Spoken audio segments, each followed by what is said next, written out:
வணக்கம் டாக்டர். பெரிமெனோபாஸ்னா என்ன? 40 வயதில் வரும் மாற்றங்களுக்கும் அதுக்கும் சம்மந்தம் இருக்கா?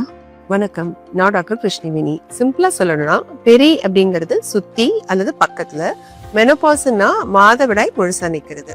ஆக பெரி மெனோபாஸ்ங்கிறது மெனோபாஸ் வர்றதுக்கு முன்னாடி இருக்கிற சில வருடங்கள். இது ஒரு டிரான்சிஷன் பேஸ். உங்க உடம்பு ஹார்மோன் அளவுல அடுத்த கட்டத்துக்கு மெதுவா மாற ஆரம்பிக்கிற நேரம் இது. பொதுவா 40கள்ல இது ஆரம்பிக்கும். சிலருக்கு கொஞ்சம் முன்னாடியோ ஒரு சிலருக்கு கொஞ்சம் பின்னாடியோ கூட இருக்கலாம். இந்த பெரிமெனோபாஸ் காலத்துல என்ன மாதிரி அறிகுறிகள் இல்ல மாற்றங்கள் தெரியும்? ஒவ்வொருத்தருக்கும் இது மாறுபடும். ஆனா பொதுவா பாக்குறது என்னன்னா, ஒழுங்கற்ற மாதவிடாய். உங்க பீரியட்ஸ் தள்ளி போகலாம், இல்லைன்னா சீக்கிரம் வரலாம்.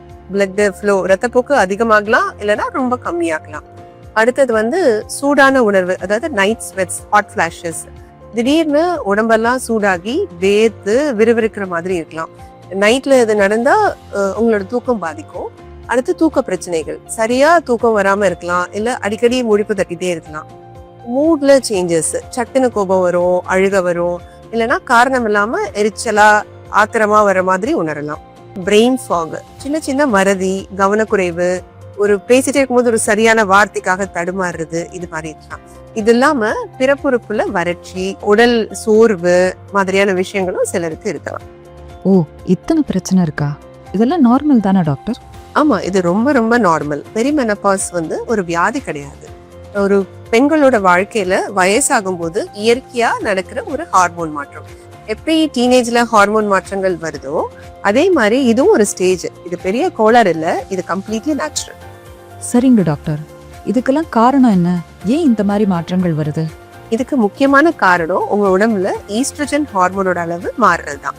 இந்த பெரிமெனோபாஸ் நேரத்துல ஈஸ்ட்ரோஜன் அளவு ஒரே சீரா குறையாது.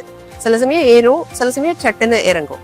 இந்த ஹார்மோன் ஊசலாட்டம் தான் நம்ம பார்த்த பல அறிகுறிகளுக்கு காரணம். இந்த பெரிமெனோபாஸ் காலம் எவ்வளவு நாளைக்கு இருக்கும்?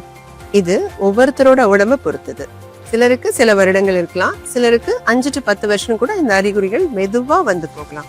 மெனோபாஸ், அதாவது கடைசி பீரியட் ஒரு வருஷம் ஆற வரைக்கும் இந்த பெரிமெனோபாஸ் காலம் அப்படின்னு சொல்லலாம்.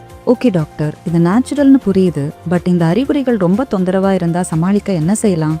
இது பெரிமெனோபாஸ் தான் அப்படின்னு புரிஞ்சுக்கிட்டாலே பாதி டென்ஷன் குறையும். அதோட சில வாழ்க்கை முறை மாற்றங்கள் பெரிய அளவுல உதவும். உதாரணத்துக்கு சத்தான காய்கறி, பழங்கள், முழு தானியங்கள் சேர்த்த உணவை சாப்பிடுங்க. தினமும் ஒரு சின்ன வாக்கிங், யோகா அல்லது உங்களுக்கு பிடிச்ச லேசான உடற்பயிற்சி ரொம்பவே நல்லது. தியானம், மூச்சு பயிற்சி, இல்ல உங்களுக்கு பிடிச்ச ஏதாவது ஒரு விஷயங்கள்ல நேரத்தை செலவிடுறதன் மூலமா மனசை ரிலாக்ஸா வச்சுக்க முயற்சி பண்ணுங்க. தூக்கத்தை முறைப்படுத்த முயற்சி செய்யுங்க. அறிகுறிகள் ரொம்ப அதிகமா இருந்தா தயங்காம டாக்டர்கிட்ட பேசுங்க. இதுக்கு சிகிச்சைகள் நிறைய இருக்கு. பெரிமெனோபாஸ் ஒரு எதிரி மாதிரி பார்க்காம நம்ம வாழ்க்கையோட அடுத்த கட்டம் அப்படின்னு புரிஞ்சுக்கிட்டா அதை சுலபமா கையாளலாம். உங்க சந்தேகங்களுக்கு ஓரளவு பதில் கிடைச்சிருக்கும்னு நம்புறேன்.